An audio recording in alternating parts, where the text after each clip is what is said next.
आइए आइए आपको उस दृश्य की ओर लेकर चलते हैं जहां पार्वती जी श्री शिव जी की प्रतीक्षा कर रही हैं। जगत कल्याण के लिए शिव जी समाधि में लीन है। कार्तिकेय जी दक्षिण भाग में प्रजा के हित हेतु अपने कर्तव्यों का निर्वहन कर रहे हैं और अशोक सुंदरी अपने वैवाहिक जीवन में व्यस्त है।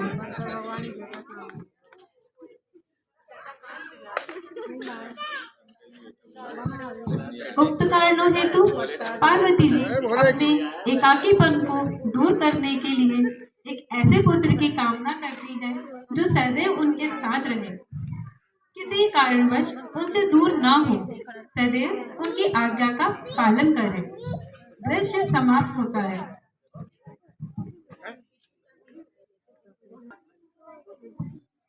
दृश्य प्रारंभ होता है। पार्वती जी अपने मन में संकल्प करती हैं और स्नान करते समय उबटन से एक मूर्ति का निर्माण करती है और मंत्रों से उस मूर्ति में प्राण प्रतिस्थापित करती है। दृश्य समाप्त। सभी देवी देवता मां पार्वती के पुत्र के जन्म के शुभ अवसर पर कैलाश में उपस्थित हुए हैं। कार्तिकेय और अशोक सुंदरी भी अपने विवाह कैलाश पहुंचे। इस हर्षोल्लास के शुभ अवसर पर पार्वती जी ने अपने पुत्र का नाम विनायक रखा है।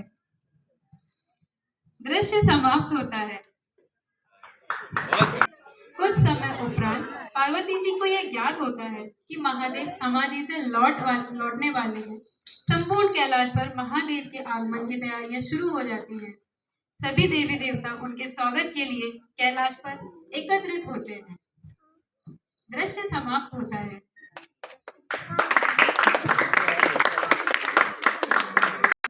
पार्वती जी अन्य देवियों के साथ स्नान व श्रृंगार के लिए अपने स्नान गृह की ओर प्रस्थान करती हैं और विनायक को ये आदेश देती हैं कि किसी को भी अंदर ना आने दें।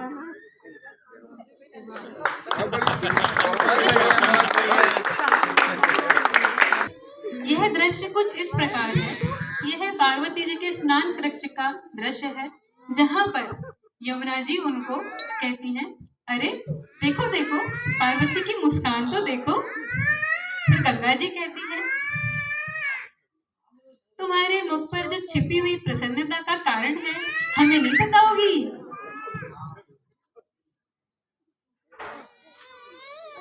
देवसेना कहती है, आप इतनी व्याकुल ना होइए, हम आपका शीघ्र ही श्रृंगार कर देते हैं। फिर अशोक सुंदरी कहती है, पिताजी से मिलन में हम आपको और विलंब नहीं कराएंगे माता। फिर पृथ्वी का कहना होता है, महादेव आपको देखकर प्रसन्न हो जाएंगे। दृश्य समाप्त होता है। उसी समय शिव जी का अन्य गणों के साथ कैलाश पर आगमन होता है।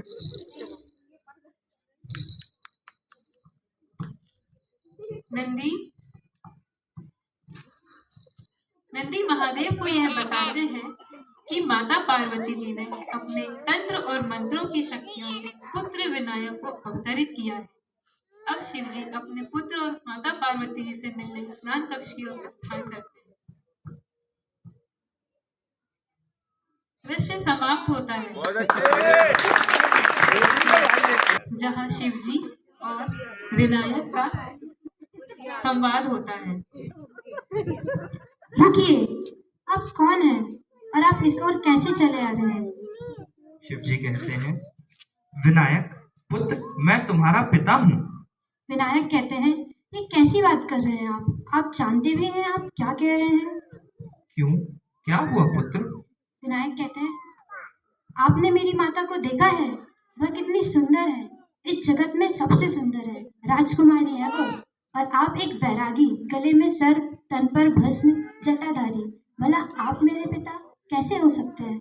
जाइए जाइए। जो सत्य है वह सत्य है पुत्र, और सत्य यही है कि मैं तुम्हारा पिता हूँ। अच्छा, यदि यही सत्य है तो सिद्ध कीजिए। तुम बताओ पुत्र, मैं ऐसा क्या करूं कि तुम्हें यह ज्ञात हो जाए कि मैं ही तुम्हारा पिता हूं? नंदी दौड़ते हुए आते हैं और विनायक को समझाते हैं कि यही सत्य है और श्री महादेव ही तुम्हारे पिता हैं और हम सबके स्वामी हैं। प्रणाम पिताजी। कल्याण हो पुत्र। मैं अब तुम्हारी माता से मिलने जा रहा हूँ। रुकिए पिताजी, आप अंदर प्रवेश नहीं कर सकते।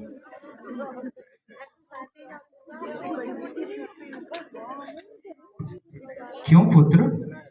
माता का आदेश है कि उनकी अनुमति के बिना उन्हें किसी को भी भीतर ना आने दो। मैं उनका स्वामी हूँ पुत्र, और मुझे उनसे मिलने के लिए किसी की भी अनुमति की आवश्यकता नहीं है। नहीं, आप प्रवेश नहीं कर सकते। मेरे मार्ग से हट जाओ पुत्र। कोई भी उनके आदेश की अवहेलना नहीं कर सकता, अन्यथा उसे मेरा सामना ही करना होगा। यदि अब तुम मेरे मार्ग से नहीं हटे तो परिणाम तुम्हारे अनुकूल नहीं होगा पुत्र। जिसे जो करना है करे, कोई भी भीतर नहीं जा सकता। अच्छा, यदि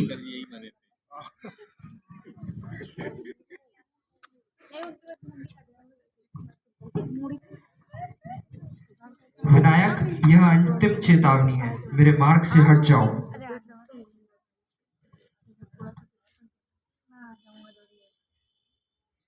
सभी देवगण चिंतन में है, विनायक को समझाने का प्रयत्न कर रहे हैं और साथ ही महादेव का क्रोध शांत करने का प्रयत्न कर रहे हैं।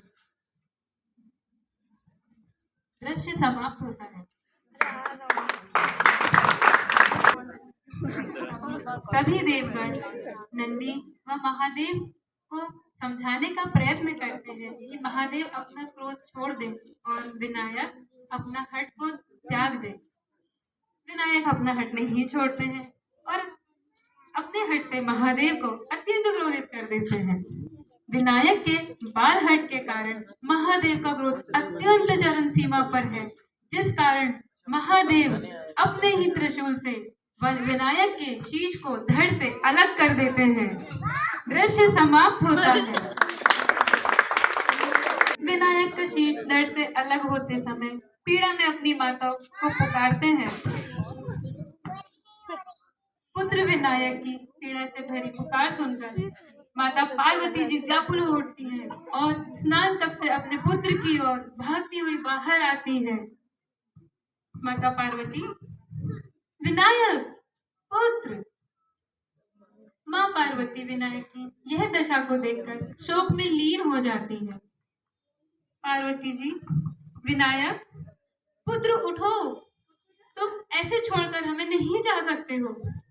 तुमने अपनी माता को वचन दिया था पुत्र, तुम सदैव हमारे पास रहोगे। तुम अपना वचन कैसे तोड़ सकते हो विनायक? तुम वापस आओ, तुम्हें वापस आना ही होगा, ये हमारा आदेश है पुत्र, तुम वापस आओ। विनायक, वापस आओ पुत्र, हमने तुम्हें जन्म दिया है, हम तुम्हें पुनः जीवित कर देंगे पुत्र, तुम चिंतित ना हो। पार्वती जी महादेव से कहती है, स्वामी हमारे पुत्र को जीवित कर दीजिए। आपने ही विनायक का वध किया है, तो आप ही इसे पुनः जीवित कर दीजिए स्वामी। हम आपसे विनती करते हैं, आप इन्हें पुनः जीवित कर दीजिए। आपने उसे इस बालक के बाल हट का इतना बड़ा दंड क्यों दिया? जो सृष्टि एक माता से उसकी संतान को दूर करने का कारण बन जाए, उस सृष्टि का विनाश कर देंगे हम, विनाश। और ये सर्वनाश तब तक चलता रहेगा जब तक सब कुछ नष्ट नहीं हो जाता। विनाश। दृश्य समाप्त होता है। पार्वती अत्यंत क्रोध में कैलाश पर्वत से प्रस्थान करते हैं। कैलाश पर सारे देव व मुनिजन चिंतित हो उठते हैं और महादेव से प्रार्थना करते हैं कि वो पुत्र विनायक को पुनः जीवित कर दे, परंतु विनायक को पूर्ण रूप से शरीर जीवित करना असंभव है, क्योंकि उनका हट उनकी मल बुद्धि से ही उत्पन्न हुआ था। इसलिए विनायक के शरीर पर एक नया शीश लगाकर ही उनको पुनः जीवित किया जाना संभव था, जो कि पुरुष और प्रकृति से बना हुआ एक पुत्र होता। जगत की शुभता के लिए विनायक के शरीर पर नया शीश लगाना अनिवार्य था। वह शीश महादेव या किसी अन्य की इच्छा से नहीं, अपितु जिसकी इस समस्त संसार को आवश्यकता होगी, उसी काले शीश विनायक के शरीर पर लगाया जाना है। महादेव नंदी को आदेश देते हैं कि वे अन्य गण व देवराज के साथ उत्तर दिशा में जाएं और उन्हें सबसे पहले पृथ्वी पर जो भी जीव दिखाई दे उसी का शीश विनायक के शरीर पर लगाया जाए और उन्हें चेताया कि उस जीव का अपनी स्वेच्छा से शीश देना अनिवार्य है। दृश्य समाप्त होता है। शिव व देवराजेंद्र अन्य सहायों के साथ उत्तर दिशा की ओर प्रस्थान करके जो पहला जीव उन्हें मिलता है वो एक हाथी होता है और इस तरह वो उस हाथी का नाम गजासुर है, जो वर्षों से महादेव के ध्यान में रख है। वे उस गजासुर हाथी का मस्तक लाकर श्री महादेव जी को देते हैं और महादेव जी विनायक के शरीर से उस मस्तक को जोड़ देते हैं। इस प्रकार वे विनायक को गणेश के साथ पुनः जीवित कर देते हैं। गणेश जी की जय।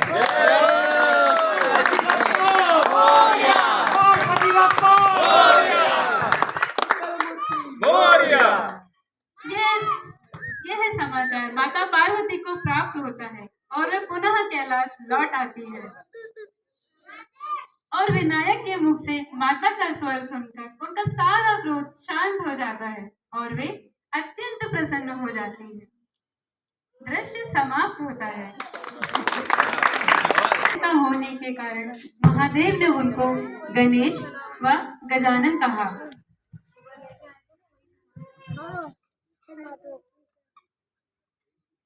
विष्णु जी कहते हैं, वत्स, मैं तुम्हें ये आशीर्वाद देता हूँ कि तुम आज से प्रथम पूज्य कहलाओगे। माता लक्ष्मी कहती है, बच्चे, आज से तुम जहाँ भी जाओगे वहाँ सुख समृद्धि की कभी नहीं होगी। सरस्वती जी कहती हैं, मैं तुम्हें आशीर्वाद देती हूँ, जोर-जोर से। तुम बुद्धि और विवेक में अतुल्य होगे। कार्तिकेय कहते हैं, प्रिय अनुज, मैं तुम्हें यह आशीर्वाद देता हूँ कि तुम सभी प्रकार की युद्ध नीतियां में निपुण होंगे।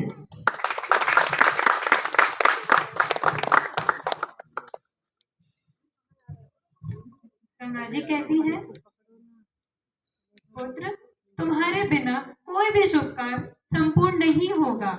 तुम्हारी पूजा ही इस कार्य को संपूर्ण बनाएगी।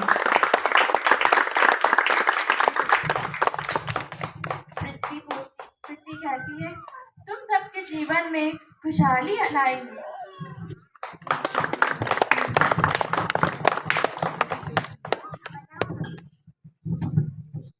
महादेव कहते हैं, तुम्हारे गज के शीश को देखकर कोई भी तुम्हारा उपहास नहीं करेगा पुत्र, अपितु तुम्हें सदैव गज के शीश के साथ ही पूजा जाएगा।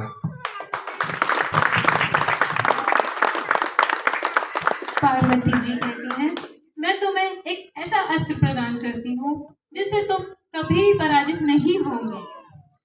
तो मित्रों, इस प्रकार गणेश का जन्म हुआ और उनका विनायक से गणेश नाम हुआ। कथा समाप्त। धन्यवाद। एक दिन में मेहनत